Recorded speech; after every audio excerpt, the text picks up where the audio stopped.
Now, I want to speak about the freelancing. And if you are an early listener of this podcast, you know how relevant the money topic has been for me. And I guess you understand, right? I mean, one of the most important first milestones to achieve with our products is to be able to pay our bills. And unfortunately, I've been doing this for more than a year now, and I'm still not able to pay my expenses, at least my full expenses. My MRR is around $600, and that barely pays rent here in Lisbon. So, obviously, I've been anxious, and that anxiety has been probably one of the worst things of being an indie hacker. Don't get me wrong, there's many amazing things, and I've never felt so fulfilled.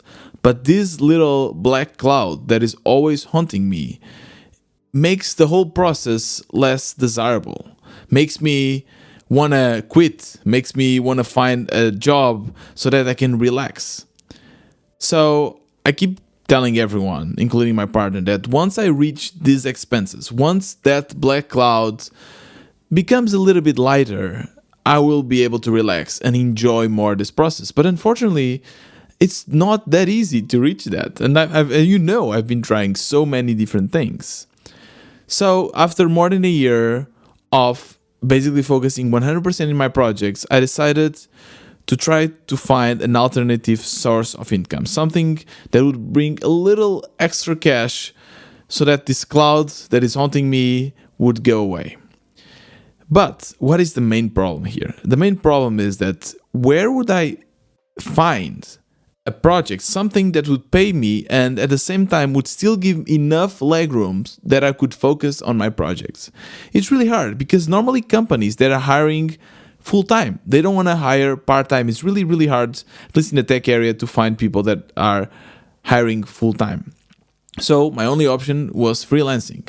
I need to find my own clients, people that are willing to either pay me for short-term projects, a project that I can do in a week and gets really well paid, or that are okay with me just working a few hours a week. So I got searching. I was searching on LinkedIn. I shared a post on LinkedIn and Twitter asking if anyone knew someone that was looking for this kind of job. And two things happened. I told you around already about the CTO position, the fractional CTO position. That one, I still don't know what will happen. So I'm still waiting. But at the same time, someone approached me on Twitter because he wanted my help to build a bot. So I thought, okay, great. I know how to build bots. This is a short-term project. Perfect. And that's what I've done. I asked him for $60 an hour. That was my rate. And that the whole process of defining my rate is really interesting because it really depends to whom you speak to. So when I speak about my freelancer friends here in Portugal, they all say, what, $60? That's a lot. It's really a lot. That's great. I mean, the fact that someone is willing to pay that, that's really amazing. And then when I ask my German friends or my US friends, everyone says like, no, that's not enough. You should ask for at least $100. So it really depends on your mindset. And of course, I understand that $60 for me is really the minimum I can ask because this is a short project. Maybe I have work for 1 week and I get really well paid, but maybe in the next week or the next month I will have nothing. So there's a risk component here that for me to mitigate, I need to ask for this kind of money. And then on top of that, you need to pay taxes and you need to pay social security to get a pension and everything. So in the end, it's really not that much. As well, one thing that I've noticed since I started this freelancing, I started really counting my time. It's the first time I'm willing to count my time. I remember when I was a software developer working for others, people would come to me and say, hey, Tiago, you need to log your hours. I'll be like, no, I don't want to do that. But now I need to do this just to make sure if my estimations are right. Because when people ask me for me to do a job, I normally give a budget and an estimation, and I don't want to be completely wrong.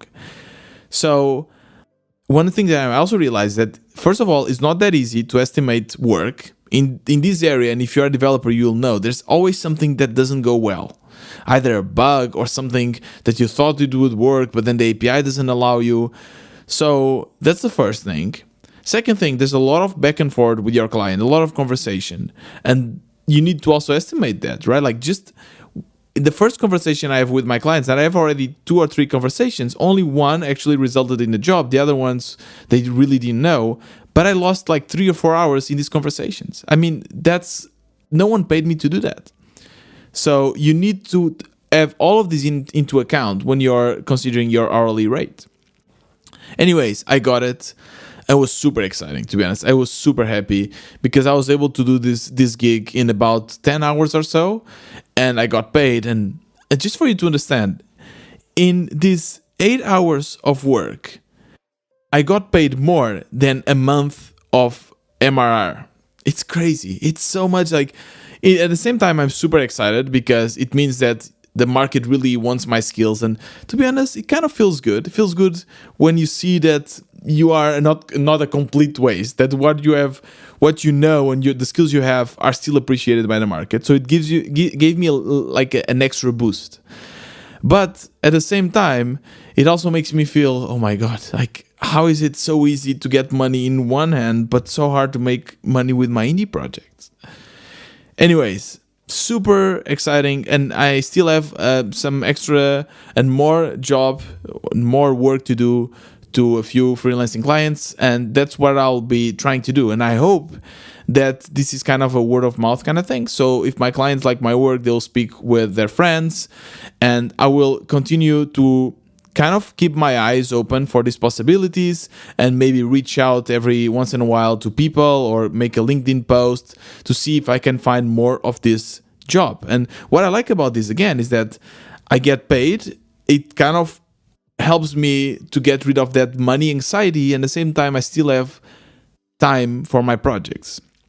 Now you might ask, but Tiago, do you really have a lot of time? The reason why I thought that last week was so stressful as well, and I get so much work, is because I tried to do everything. Now, besides having all the work I have for the indie lottery in the community, all my projects, I also have this work of the freelancing. So time, unfortunately, doesn't stretch, and I've been working a lot. I really felt this need of work and working long hours and this anxiety. So that's also not good. So I need to make sure that, okay, now that I make money, I know that it's still not ideal. I'm not making directly from my projects, but at least that cloud is going away. I can relax, and I need to know also to say no and take my time for my own things and to somehow resume a little bit my social life and all of that, all those very, things that I spoke about in the conversation with Sven. If you listen to that, it was my last episode. It got really deep about the emotions, and I was really honest, and those are the things that I need to fix as well. So hopefully now with this freelance I can fix that.